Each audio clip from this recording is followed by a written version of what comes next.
Capital Extra, this is Shayna Marie. In the building today, I'm joined by Govana. Yes. Hello, darling. What's up? How are you? I'm fine. How are you? Good, thank you. First and foremost, welcome to London. Welcome to the UK. Yeah, thanks. You have come straight over from Spanish Town, Jamaica. Yeah. Let's start there. Let's start with you and Spanish Town. Talk to me from the beginning. What was it like growing up in Spanish Town? What is Spanish Town actually like? Spanish Town is a very interesting place. It's a nice mixture of basically everything. You have the grunge side, you have like the calmer side, like it's mostly like middle class people on the calmer side, and then you have like the grunge side is more like very low class. And it's a low class but like very poor people, you know what I mean? So it's very interesting. I can say, I know like right now Spanish Town is like booming in the industry. Like you have coffee, you have chronics, you have skeng now. So I'm really proud and really feel good for no say. Yeah, at the end of the day, most of us grew up in like real rough communities, but we still hold it up on the snow. So we there go and do the music the right way. How has your upbringing, because like you said, Spanish Town right now is the thing. We've got a lot of artists that have come from there that are doing massive things. What was your upbringing like, and how did that shape the person that you are today and the artist that you are today? I had a little of everything, I grew up in very rough communities and rough surrounding communities also, but regardless of that, still like my mom is like, we will call her Igla. Like she do like she do retail selling, and she sell like clothes and stuff. And my father actually work on construction site. He actually do like tiling for a living. So like most of the times they're out, like they work 7 days a week. So it's like just me learning and learning the streets from early. I mean street, like learning how to maneuver in the streets, learning how to like be a big man from jump, take care of my little brother and my little sister. So that like kind of grew me to be a man from a young age, So and then I went to I call a proper high school, which is St. George's College, which also King attended also, Oh wow. So it was actually a nice rounded experience, and it kind of grew me into the person I am today. I feel like instilled in Jamaica back home, for me in living in the UK, from early, the importance of hard work is drummed into us. And you said like your parents worked really, really hard, worked 7 days a week in their respective jobs. And over here, I think the same, whether you are first generation born in the UK, your parents or your grandparents, it's the same thing from early, from the jump, man or woman, male or female, you're gonna work hard. Is that still something that is very much a part of your career now? It's like the consistent work, we're gonna keep getting it, we're gonna keep going, regardless of however big or successful, we're still gonna keep working essentially. Yeah, definitely, because I haven't been able to help all who I want to help. You know what I mean? I'm doing music to put smile on people's face, that either the fans or people around me. It's more really and truly a selfless game, because I'm doing this for like people around me and less of myself. You know what I mean? Earlier you asked me if I'm excited to perform. I told them I'm just going through the motions right now, because I'm like set and programmed to just keep going. You feel me? So that's what I'm really and truly doing. It's just hard work, and right now it's just basically like a habit. It's like breathing. It's just natural now. You just keep going. Yeah, definitely. And that's in anything you do. First, as I said, first generation, second generation, it don't really matter if you're born in millions. If you want to keep that millions growing, like you have to keep working. Yeah. If you stop working, like what you think gonna happen? Yeah. Yeah, you break the million, gonna go to thousands. And you get poor, and then that's it. Exactly. You have to keep the work going. I wonder, when you are in the motions of working and performing and making music and making people smile, when you take a second to look back at the journey, or a moment to kind of soak it all up and take it in, what are your highlights so far from your career as Govana? I enjoy my mom being proud of what I'm doing. Yeah. More than anything else. Because that's like my heartbeat, Yeah, definitely. I enjoy a very interesting point now I have is like a couple of years ago, like my first son is gonna be 10 this year. Wow. And like breaking into the industry, it was hard to be a father and be like right there, right through and actually trying to grind your way into the industry. Because dancehall is like really, really hard to break into. You know, so I didn't get the chance to actually be there 24/7 for him. You know, so probably for the first 5 years of his life, I wasn't like he lives in the States, he lives in New York, and I'm in Jamaica grinding. Okay. You know what I mean, doing the work and thing. So for the last 5 years, I haven't got more. I got more chance to spend time with him because I can afford it. You know, Yeah. definitely can afford to buy the plane tickets either to bring him to Jamaica or me going into the States. And then my second child now is gonna be 3 in October. You know what I mean, and I've been right around him like right through. You know, so that's really and truly like a changing point in my life that I really get to enjoy because I love being a father. And I mean, a mom doing a father's job is unfortunately something that's gotten common in this new age. Like, but I don't think a mom can really grow a son how he should be grown. You know what I mean? So I actually feel good and I feel blessed that I can actually be both my kids' life, both my son's life right now, like right there.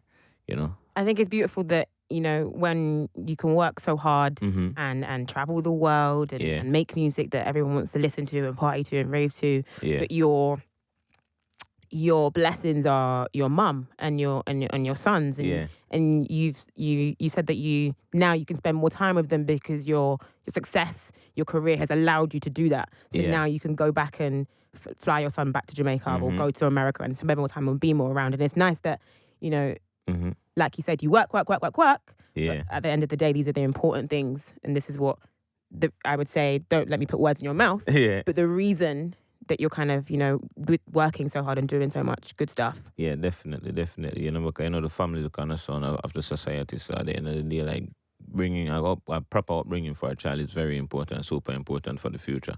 You know what I mean? So definitely, I feel so good to know that I can actually be there for my kids, you know, and actually put a smile on my mom's face and, like, people around me, as I said, like, everyone around me, you know? So, yeah, definitely. What does mommy think of your music? My mom now, she's street. As I told her, like, she's an Igla. Like, when I say Igla, she actually used to sell on the roadside. So she's actually street. She's not in the church or anything, but she's close to God, definitely. But she's street. So, like, she won't listen to my music around me because I still don't curse around my mom. I've never actually cursed around my mom. Never, ever. My mom never ever seen me smoking and nothing like that. Good That's boy. the respect I have for her, you know? But I know she actually listens to my music and stuff and thing, but she don't really love the bad man song them, but she alright. She alright to the girls song them, you know. She just very enjoy herself and thing. But yeah, definitely. Big up mommy. Big up mommy. Yeah, man. You are here right now in the UK for 3 dates on your UK tour. Have you been to the UK before, firstly? Yes, I think 2018. 2018. So first time back in a couple of years, first time back after COVID as well. Yeah. I did ask you earlier, are you excited to perform? And you said kind of like, you know, I'm just waiting for the night to come. Yeah. And then you can really get fired up. You can really get to it. But what for those who maybe haven't seen Govana live, haven't had the pleasure of the experience of seeing you, how do you prepare? What do you give? What can the fans expect? As I say, I wait on the night of the show to see the vibe because, like, different folks get different strokes, you know what I mean? So, like, different shows, it's not gonna be the same thing. Because that's why you're gonna come and expect that you can watch my performance on YouTube. You know what I mean? So I try to keep it. When I reach on the stage, I'll be like, all right, this is what's going on. This is how I'm gonna deal with it. So I always try to keep a clear mind when I'm going on stage. But regardless of what's still like the ladies, like, I always try to, like, please the ladies. Typical Jamaican. Yeah, you know. So try to incorporate ladies in my set as much as possible. You know, as long as I'm enjoying myself, as long as them enjoying me, I'm gonna enjoy myself. Yeah. You know what I mean? So definitely, like, just interact with the crowd. I don't want to just be on the stage just singing my song. Like, you can go stream my music if that's it. So I try to incorporate, like, reasoning, like, holding a drive with them, like holding a conversation with them, like everybody feel like I'm talking to them. Yeah. You know what I mean? So I try to do that as much as possible. So that's what I try to bring to the stage. Like, actually, like, you're in a room with Govana now, and you actually just, like, you know, breaking down the songs. Yeah, so breaking down the songs and introducing the songs, so you actually get, like, the real feeling of it and things. So yeah, that's what I try to do as much as possible. You know. Obviously, you're here in the UK. You've been here before. You've travelled with your music. I think in the last couple of years or so, probably a bit longer, but really we've seen a lot more Jamaican influence and dancehall music internationally. So when I'm talking about international, I'm talking not just America and the UK. How does it feel seeing the love for the genre and the music grow and being a part of it? Yeah, I feel proud. You know what I mean? I'm a patriotic Jamaican. I feel real proud to know that this island can be so influential on the world. You know what I mean? 'Cause I was saying like the biggest of the biggest names like drawn to dancehall music. The biggest in the UK rap game. You used to be talking about like even Drake and in the American scene. Like everybody's drawn to dancehall music. You know, you have some real good flag bearers out there like you like Popcorn who try to keep it real as possible. So even if he's in the UK for like 2 weeks, 3 weeks, like rubbing shoulders with like the biggest and the baddest in the UK is still back in Jamaica walking barefoot on the river and on the road and just holding a vibe. And you know, like Shensia doing great, like Coffee, I'm so proud of her. Like, you know, so it's really nice. It's really good to see. You know, I'm still like Skillibeng doing what he did the other day. Like, you know, it really feels good to see our next getter you just rising and just doing it. And that's all I really want to see, like all the youths and winning and dance are getting bigger and bigger and like rubbing shoulders with all the bigger industries out there. You know, all the bigger genres out there and things. So it's really feel good. You know what I mean? I really want to see more like, I want to see like a dancehall category for Grammys and stuff like that versus a reggae and dancehall. You know, but, you know, things take time and hopefully in the future we can actually see that and accomplish that. Yeah, steps. I think Definitely. I say we, Yeah. I am part of the scene too. Yes. I say we. It's like we're moving in a good place. I think the watching the likes of Shensia, even Spice as well over in America, Yeah, who are Spice, doing Shensia, great, big them up. doing amazing things, Yes. and watching Shensia perform, even like when she's barefoot on the stage, and I'm like, you show them who you are. You do what you do, and you do it well, and you do it amazing. And then in the UK as well, like you mentioned, Skillibeng was here the other week, and it was absolutely mind blowing. Now, I know as someone who is from the UK, who's got Caribbean background, Jamaican heritage, I know how heavy the influence of Jamaica is in the UK, in London, in our culture.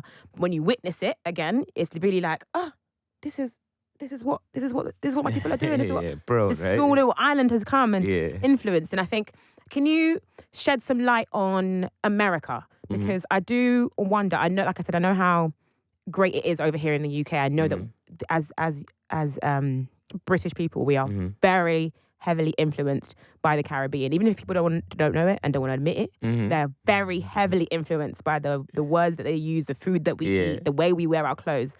I think America, as a bigger country, they kind of stick to their own. They do like American things. Yeah, definitely. But over time, they're accepting more of the influence. Is that fair to say? Yeah, they're accepting more, but as I say, it's a bigger country, and they are still more influential than versus Jamaica, because as I say, it's a bigger country, it's a wider reach. You know what I mean? But Jamaica's taking time, like breaking into like the actually breaking into American culture, as in like people in America like acting more like Jamaicans and stuff like that. And the rappers, they're not just going for like the biggest names like just like Popcorn and stuff like that and Spice. They're actually going to like them actually listening like the Skengno, the Skillibeng, the Govana, like as if Fabio Foreign, like when me and Fabio Foreign recently released a song like last year. Yeah. And when like we linked up, he actually knew me. Like it wasn't a case like, oh Ray, it was like, oh Govy. It wasn't even calling me Governor and stuff like that. You know what I mean? So definitely, especially in like New York, it's heavily influenced. You know, so like the New York rappers, cause we come like talking like Biggie, cause Biggie mother's like a Jamaican and stuff like that. So it's like, the influence is really and truly there, definitely. It's nice to hear, and I'm excited to see the direction that the genre goes in. You've mentioned briefly Coffee and Skeng, etc. Skeng being one of the younger, newer artists in the game, and you are on tour with him as well in the UK the next couple of days. Have you learned anything from the new wave of dancehall? And I say new wave, including things like the influence of social media and like TikTok and things that can just help things blow up so suddenly. And then the artist is put on a spotlight. But they've still been working or been making music or whatnot. But have you learned anything from this new time that we're in when it comes to dancehall music? Um, things it's changing like so drastically, like it's and so rapidly. It's really and truly scary. Like, as I say, like me and Skeng was having a conversation. Like Skeng first time in a studio was 2019. And that was the other day. That was the other day. Yeah. And Skeng is Skeng today. Yeah. You feel me? Like 2019, that's like really mind blowing. You feel me? Crazy. So when you look on stuff like that, like as you say, it's like TikTok now, like Instagram, like the digital era that we're in now is so easier for artists to break. So like one song and artists like, yeah, the record label is right at his door. So it's kind of easier for them now. Versus it was easy for me, not say easy, but it's easier for them now. Definitely. So it's easy and it's right there. The internet is right there. You can stay in your room and record a song and record it on your phone and put it on TikTok, and like tomorrow you're a millionaire. Yeah. So with that now, these guys they don't have no fear. They don't care what you name, who you name, what you did. They don't have no fear, and they will respect you if you respect them, definitely. But they don't have no fear in this world. It's really mind blowing and it's really refreshing to see. So yeah, it's really it's new and it's refreshing and I like it. It's okay. I'm okay with it. I'm okay. Do you have any advice for younger artists in the game? Just take your time, learn a craft, because one thing I know, like things that's built fast, most of the time it's like destroyed fast. Or you actually lose the value fast versus something that's built over a couple of years. With me saying that also now, like you can actually get the break tomorrow and you just sit and work, go back to the roots and just work and work properly and work from like you can mimic like some of the greats, like how they did it, and just actually learn some pointers and learn their mistakes and actually just like capitalize and stuff like that, and just work. But just work fast and just be mindful of things, of a lot of things in the industry and a lot of things in life. You know what I mean? Just be humble. God, life is very humbling, and God, Life will humble you quick. quick. So you just gonna need to be like, just don't get ahead of yourself at times, because as we say, life is very humbling. So just take your time.